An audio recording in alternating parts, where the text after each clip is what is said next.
Good morning, honorable members of parliament, ladies and gentlemen. First of all, thank you for inviting us.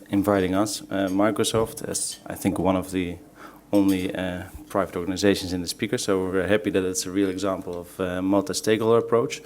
Allow me to introduce myself and my role and why I was invited to speak a little bit on what Microsoft has done.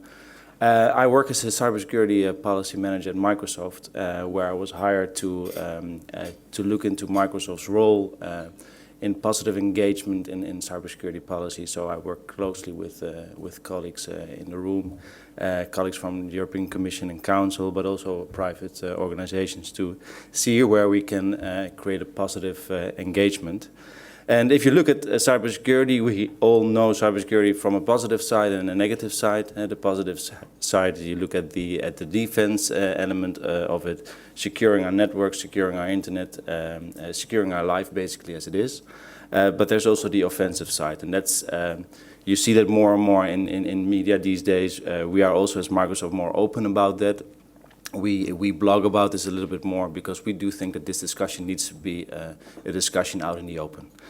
Coming from a background in intelligence and security, I'm very familiar with that more dark negative side, and I'm very happy and proud to be part of an organization that tries to push that more into the open side.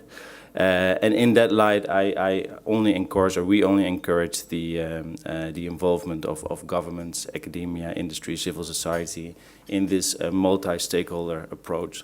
Multi-stakeholderism, multi-stakeholder, however we want to call it, but it's important that everybody is around the table and discussing the interests and try to identify common interests.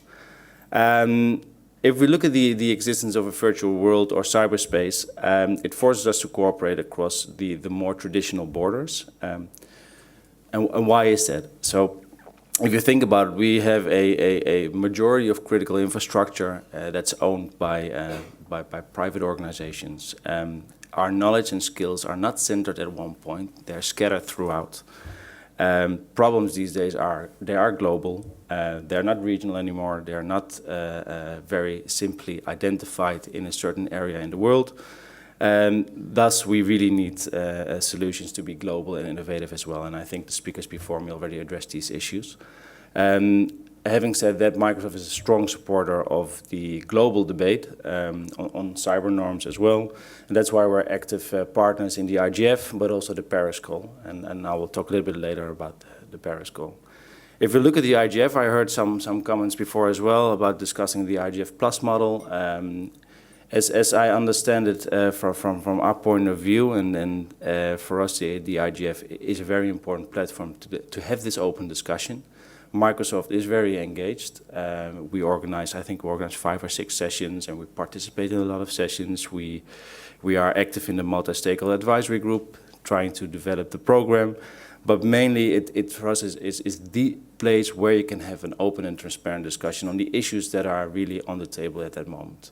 And I think it's also mentioned by Mr. Donoghue. We also would really like to see those outputs become more robust.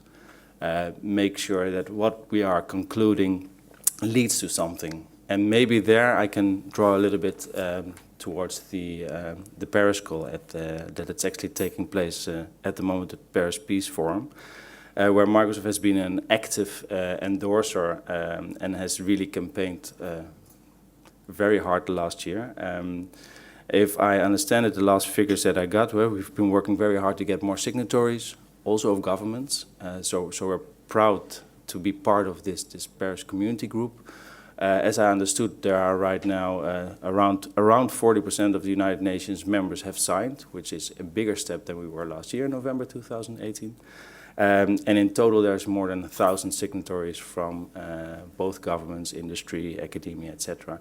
So there is this group that's called the Pearse community that we might use to enable more activities coming out of the IGF and make sure where we can find combinations.